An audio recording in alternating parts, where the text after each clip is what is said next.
Hello students, good morning all of you. आज हम लोग थर्ड लेक्चर के साथ आए हैं, ठीक। और इस लॉकडाउन के दौरान आप लोग घर पर बैठे बैठे स्टडी कीजिए और चैनल को सब्सक्राइब जरूर कर दीजिए और अपने अधिक से अधिक दोस्तों में इसे शेयर भी कीजिए, ठीक है। देखिए, कल हम लोग चार्ज के बारे में स्टडी किए थे।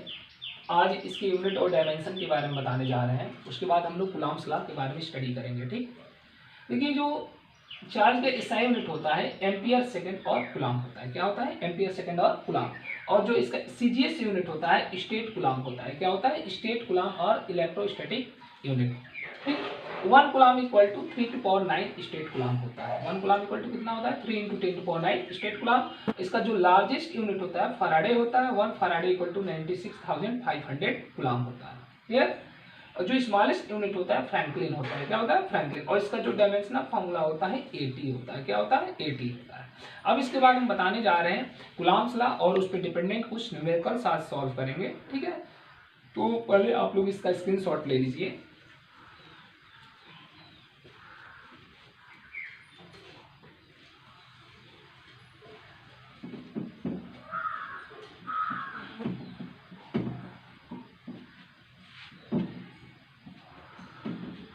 ज़्यादा से ज़्यादा दोस्तों में शेयर कीजिए हम लोग। ये कूलॉम्स लॉ,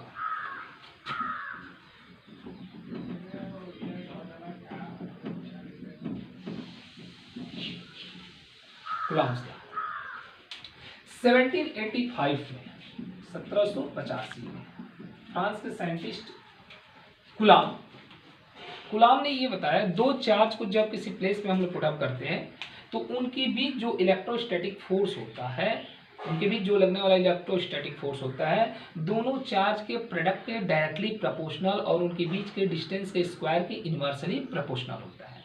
जैसे दो चार्ज हैं, एक चार्ज Q1 है, दूसरा चार्ज Q2 है। यदि प्लस प्लस रहेगा तो रिपल करेगा, प्लस माइनस रहेगा तो अट्रैक्ट करेगा, जिसको हम लोग इलेक्ट्रोस्टैटिक फोर्स कहते हैं। तो यदि इनके बीच का डिस्टेंस, यदि ये चार्ज Q1 हो गया, ये चार्ज Q2 हो गया, इनके बीच का डिस्टेंस सेंट्रलाइज होते हैं, ये सेंटर पे रख दिए। इनके बीच का डिस्टेंस यदि R है तो इनके बीच जो लगने वाला इलेक्ट्रोस्टैटिक फोर्स है, इनके बीच जो लगने वाला इलेक्ट्रोस्टैटिक फोर्स है, कूलॉम ने ये बताया कि इन दोनों चार्ज के प्रोडक्ट के डायरेक्टली क्या होता है? प्रोपोर्शनल होता है। इसका मतलब इसके मल्टीपल के डायरेक्टली प्रोपोर्शनल होगा। यदि ये 2 है और ये 4 है तो कितना हो जाएगा? 8 हो जाएगा। यदि इसको 3 कर दिया जाए, इसको 6 कर दिया जाए तो क्या होगा? फोर्स बढ़ जाएगा।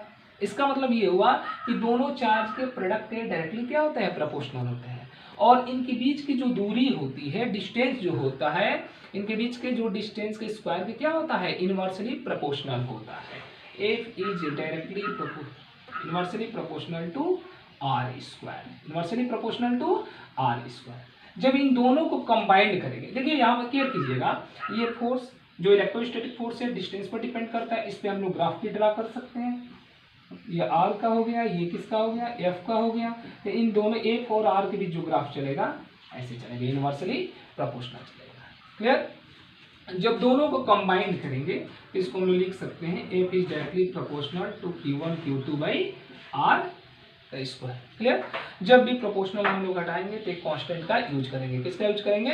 कांस्टेंट का यूज करेंगे। तो यहाँ पर कांस्टेंट हम लोग लेते हैं कि क्या लेते हैं कि Q1 Q2 by R square. ये क्या है? कांस्टेंट है, इसकी वैल्यू चेंज होती है। ये यूनिवर्सल कांस्टेंट नहीं है। जैसे हम लोग ग्रेविटेशनल में पढ़े थे F equal to Gm1m2 by R square. यहाँ पर जी क्या था? ग्रेविटेशनल यूनिवर्सल कांस्टेंट था। यूनिवर्सल कांस्टेंट में इसकी वैल्यू फिक्स थी, लेकिन इसकी वैल्यू फिक्स नहीं है। ये मीडियम पे डिपेंड करता है। किस पे डिपेंड करता है? मीडियम पे डिपेंड करता है। इसकी वैल्यू हम लोग लिखते हैं K की जो वैल्यू होती है 9 × 10⁹ न्यूटन मीटर स्क्वायर पर coulomb square, newton metre square पर कूलॉम स्क्वायर। ये किसके लिए होती है वैल्यू? ये फ्री स्पेस के लिए, वैक्यूम के लिए या एयर के लिए होती है। किसके लिए होती है? फ्री स्पेस, वैक्यूम और एयर। यदि इसको हम कहीं और रखते हैं, किसी दूसरे मीडियम में रखेंगे तो इसकी वैल्यू क्या हो जाएगी? चेंज हो जाएगी। इसकी वैल्यू क्या हो जाएगी? चेंज हो जाएगी। अब ये जो इसके की जो वैल्यू CGS के लिए, ये SI के लिए होता है, और CGS के लिए CGS फॉर K के की जो वैल्यू होती है 1 होती है। कितनी होती है? 1 होती है। और एसआई के लिए ये किसके लिए वैल्यू होती है, इसको याद रखिएगा आप लोग, एसआई के लिए होती है। और सीजीज के लिए कितनी होती है? 1 होती है। नहीं कुछ देर के लिए हम लोग इसको क्या करते हैं, भूल जाए। क्लियर? अब इसको हम लोग आगे अभी के की वैल्यू यहाँ पे लिखेंगे 1/4 पाई एप्सिलॉन नॉट। क्या लिखेंगे? Epsilon not. लेकिन इसको हम लोग जब परमिटिविटी पढ़ेंगे, यहाँ पे के की जो वैल्यू हम लोग लिखते हैं 1/4 पाई एप्सिलॉन नॉट, जहाँ पे ये क्या है? परमिटिविटी है। क्या है? परमिटिविटी है। इस परमिटिविटी को नेक्स्ट लेक्चर में बताएंगे परमिटिविटी क्या होता है, बहुत ज़्यादा इंपॉर्टेंट ये टॉपिक है। अभी फिलहाल हम लोग क्या करेंगे, इस पर हम लोग कुछ क्वेश्चन भी सॉल्व करेंगे, ध्यान देना है।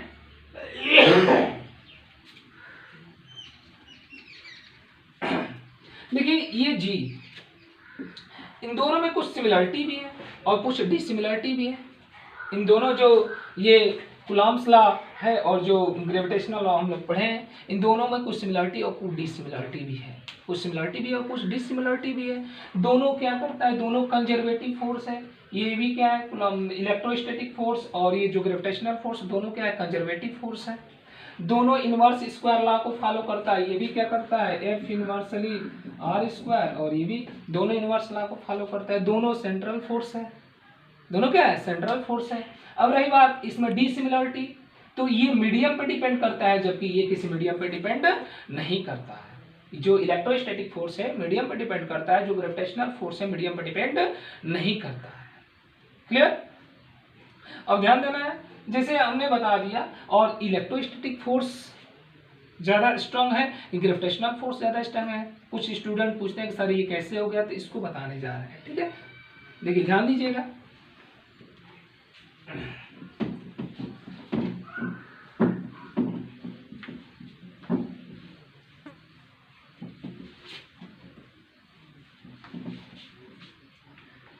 जैसे ये इलेक्ट्रोस्टैटिक फोर्स हो गया एफ ई, और ये हो गया ग्रेविटेशनल फोर्स एफ जी।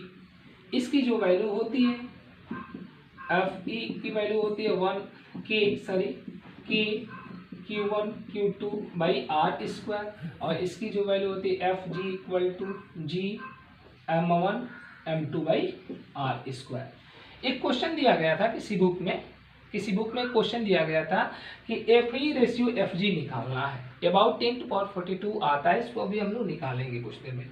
तो ध्यान दीजिएगा, दोनों में ये क्या करती है? ये किसी मीडियम पे डिपेंड करता है, जबकि ये किसी मीडियम पे डिपेंड नहीं करता है। ये भी इनवर्स स्क्वायर लॉ को फॉलो करता है, ये भी इनवर्स स्क्वायर लॉ को फॉलो करता है। ये भी कंजर्वेटिव है, ये भी कंजर्वेटिव है। ये भी सेंट्रल फोर्स है, ये भी सेंट्रल फोर्स है। क्लियर है? तो इसमें इस पर डिपेंडेंट कुछ क्वेश्चन सॉल्व करते हैं, इससे रिलेटेड कुछ क्वेश्चन सॉल्व करते हैं, फिर आगे देखते हैं। ठीक, देखिए फर्स्ट टाइप का जो क्वेश्चन है, इस पर डिपेंडेंट जो फर्स्ट टाइप का क्वेश्चन है, ये फर्स्ट टाइप का क्वेश्चन, ध्यान देना है क्वेश्चन पे। क्वेश्चन ये कह रहा है, फर्स्ट टाइप का क्वेश्चन है ये, फर्स्ट टाइप का, इस टाइप से क्वेश्चन पूछे जाते हैं। ये क्वेश्चन है, if distance between two charges, question ये है, if distance between two charges, if distance between two charges is double,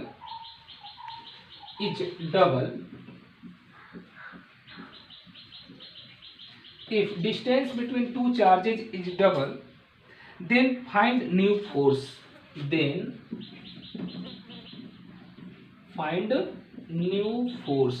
question ध्यान दीजिएगा, then find new force।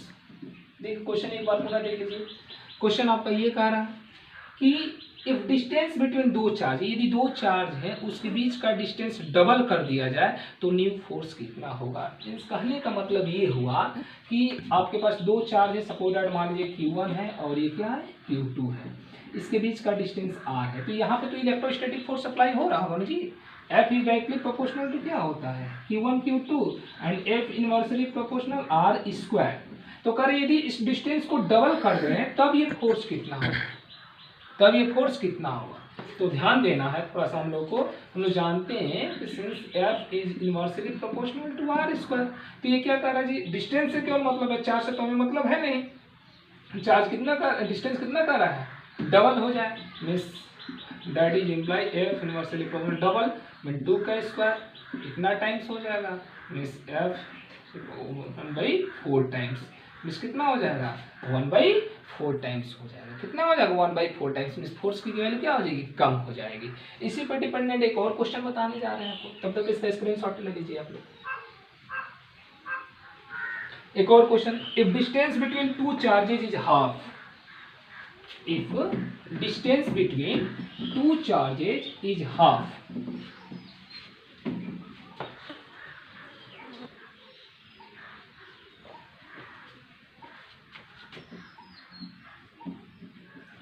if distance between two charges is half then find new force। इसको करते हैं solve. यदि दो charge हैं, ये Q1 ये Q2, इसके बीच का डिस्टेंस r है, अब यदि इसको हाफ कर दे, इसके बीच का डिस्टेंस को क्या कर दिया जाए, हाफ कर दे, तब कितना फोर्स होगा, तब फोर्स कितना होगा। तो हम लोग जानते हैं F is inversely proportional r square, half कर दिया जाए मीन्स 1/2 का स्क्वायर, तो ये 1/2 के 1/4, 4 ऊपर चला जाएगा, 4 टाइम्स कितना हो जाएगा 4 टाइम्स, तो कितना हो जाएगा 4 टाइम्स हो जाएगा, कितना हो जाएगा 4 टाइम्स। इसका मतलब डिस्टेंस कम करेंगे तो फोर्स बढ़ेगा, डिस्टेंस बढ़ाएंगे तो फोर्स क्या होगा, कम होगा। ठीक, अब ये फर्स्ट टाइप के क्वेश्चन। एक सेकेंड टाइप के क्वेश्चन देखिए, ध्यान दीजिएगा, सेकेंड टाइप के क्वेश्चन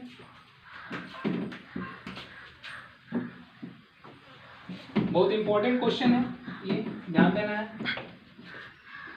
क्वेश्चन, और ये टॉपिक भी है। क्वेश्चन ये आपका सेकेंड टाइप का,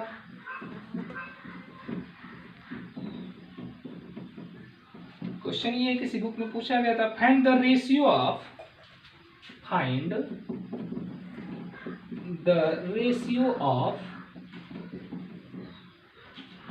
FE and FG, find the ratio of FE and FG when they are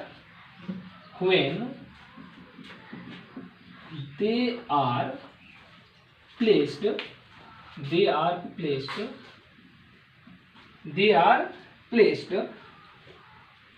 at some distance apart,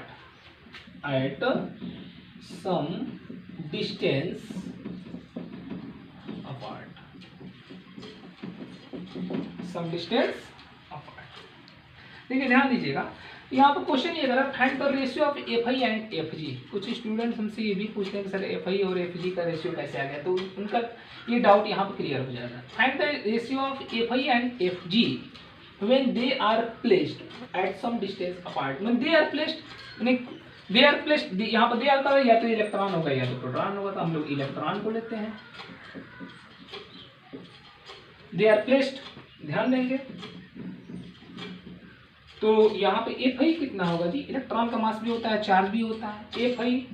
FI हम लोग जानते हैं होता है Q1 Q2/r स्क्वायर, और FG होता है G M1 M2/r स्क्वायर। दोनों का डिस्टेंस तो सेम है, हमें रेशियो फाइंड करना है, तो हम लोग लिख सकते हैं FE/FG equal to Q1 Q2 और बाई R स्क्वायर, नीचे भी R स्क्वायर, तो R स्क्वायर से R स्क्वायर क्या हो जाएगा, कैंसिल आउट हो जाएगा, तो मिलेगा G M1 M2। क्लियर। अब देखिए इलेक्ट्रॉन है, इलेक्ट्रॉन का चार्ज हमें मालूम है, चार्ज ऑफ इलेक्ट्रॉन होता है -1.6 × 10⁻19 coulomb.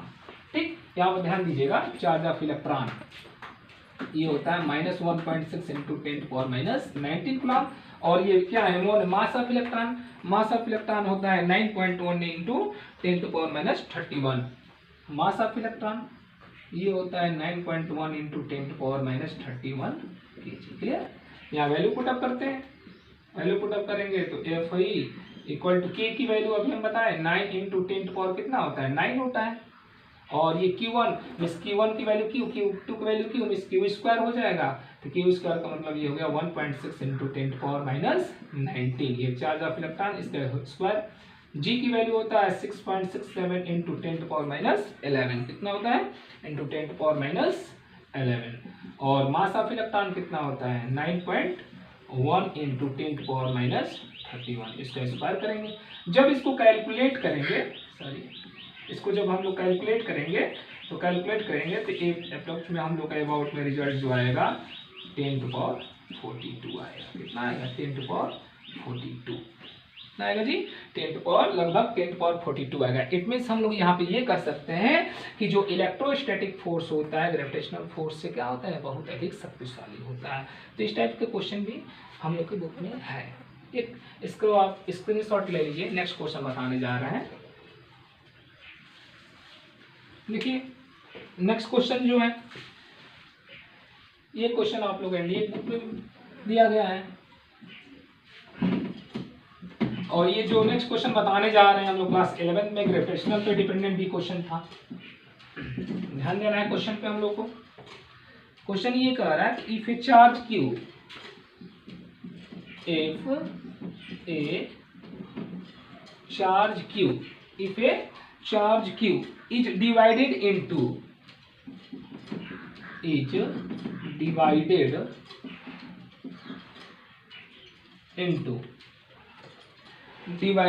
into two parts,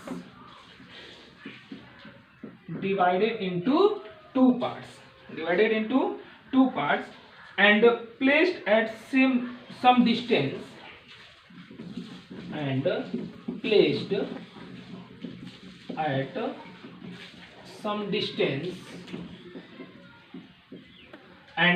at some distance, find the value of new charge, find the value of new charge, दिखाई दे रहा होगा आप लोगों को, find the value of new charge so that force between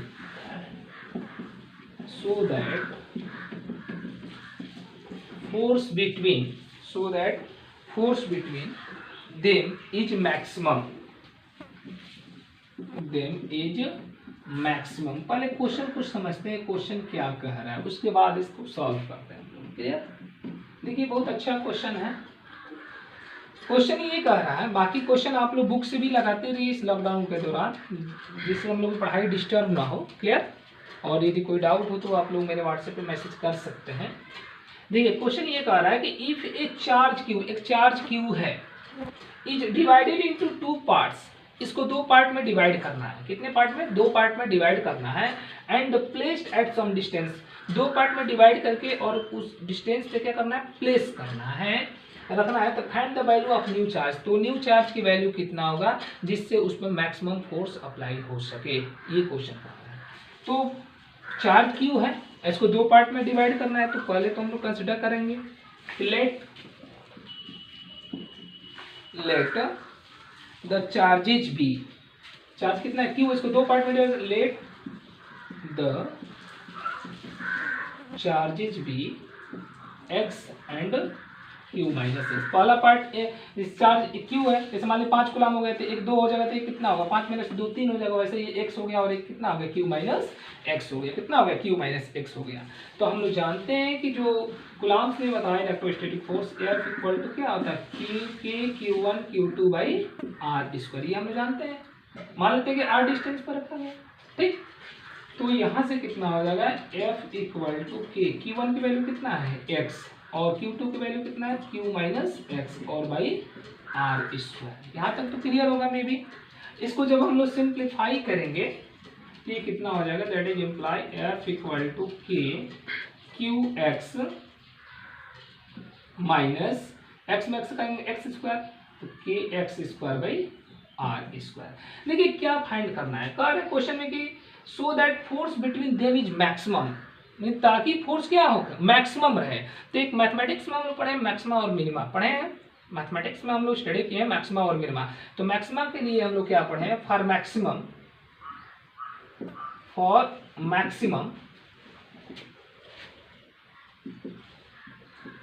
के लिए क्या होता है जी, डिफरेंशियल उसका क्या होता है, जीरो होता है। मैथमेटिक्स में हम लोग स्टडी किए हैं D F by D x क्या होना चाहिए, जीरो होना चाहिए। क्या होना चाहिए, जीरो होना चाहिए। चलिए निकालते हैं इसको। तो D F by D x निकालते हैं। तो D F by D x, ये इसका भी पार्ट होगा और इसका भी पार्ट होगा। तो यहाँ से करेंगे इसको, तो एक्स के रिस्पेक्ट में करना है, किसके रिस्पेक्ट में करना है, एक्स के रिस्पेक्ट में करना है।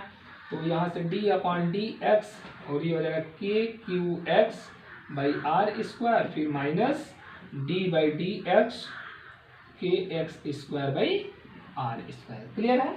देखिए जिसके रिस्पेक्ट में डिफरेंशियल हम लोग पढ़े हैं, जिसके रिस्पेक्ट में करना होता है उस टर्म को अंदर रखते हैं, बाकी क्या करते हैं बाहर। एक बार यहाँ फॉर्मूला हम लिख लेते हैं, D by D X, X to power N हम लोग पढ़े क्या होता है, N X to power N minus 1। 11th में हम लोग स्टडी किए थे, क्लियर। तो यहाँ से कितना हो जाएगा, ये एक्स के रिस्पेक्ट में है तो के क्यू बाई आर स्क्वायर को बाहर कर देंगे, ये हो जाएगा K Q by R square बाहर, तो डी बाई डी एक्स और ये एक्स माइनस यहाँ से के बाई आर स्क्वायर को बाहर करेंगे तो ये हो जाएगा D by D X x square. चलिए एक्स का डिफरेंशियल क्या होता है 1 होता है, एक्स स्क्वायर का डिफरेंशियल क्या होगा 2x होगा। तो यहाँ से मिलेगा हम लोग को K Q by R square minus X square का 2x होगा, ये हो जाएगा 2kx बाई सॉरी यहाँ पर आर स्क्वायर होगा आर स्क्वायर। अब ये मैक्सिमम के लिए तो डी बाई डी एक्स क्या होना चाहिए 0 होना चाहिए, तो इसको 0 के इक्वल इक्वेट कर देते हैं, दैट इज इम्प्लाई कितना हो जाएगा K Q by R square minus 2kx by R square equal to 0। कितना हो जाएगा K Q by R square equal to, ये उधर जाएगा प्लस हो जाएगा प्लस हो जाएगा 2kx by R square, R square से R square cancel out, K से के कैंसिल, तो q इक्वल टू हो जाएगा 2x means x equal to हो जाएगा q बाई 2। इसका मतलब ये हुआ कि यदि चार्ज q है तो वो मैक्सिमम फोर्स तभी अप्लाई होगा जब उसको q बाई 2 और q बाई 2 में क्या करेंगे डिवाइड करेंगे। क्लास 11th में भी हम लोग एक क्वेश्चन था कि जैसे कोई बॉडी है उसको कितना में डिवाइड करें कि उस पर मैक्सिमम फोर्स अप्लाई हो सके। जैसे मान लीजिए कि 5 कूलम का कोई चार्ज है तो उसको कितना में डिवाइड करेंगे मैक्सिमम फोर्स अप्लाई हो सके, तो ये हो जाएगा 2.5 एंड 2.5, हमेशा हाफ पे करेंगे तभी जाकर क्या होगा मैक्सिमम फोर्स अप्लाई होगा। ठीक है, तो आज के लिए इतना ही रहेगा। कल कुछ और न्यूमेरिकल इस पर डिपेंडेंट कराएंगे, जैसे पॉलीगॉन पर डिपेंडेंट न्यूमेरिकल्स जो हमारे बुक में दिए गए हैं, इसको एनडीए बुक में भी दिया गया था, तो इसको आप नोट कर लीजिए। बाकी कल न्यूमेरिकल्स कराएंगे और कल अगला टॉपिक पढ़ाएंगे। यदि आपको वीडियो अच्छा लगा हो तो आप लाइक जरूर कीजिए, शेयर जरूर कीजिए और सब्सक्राइब कर दीजिए, जिससे अच्छा न्यूमेरिकल्स अच्छा वीडियो आपके पास पहुँच सके। अपने दोस्तों में सब्सक्राइब करिए। ठीक है, आज के लिए इतना ही, बाय।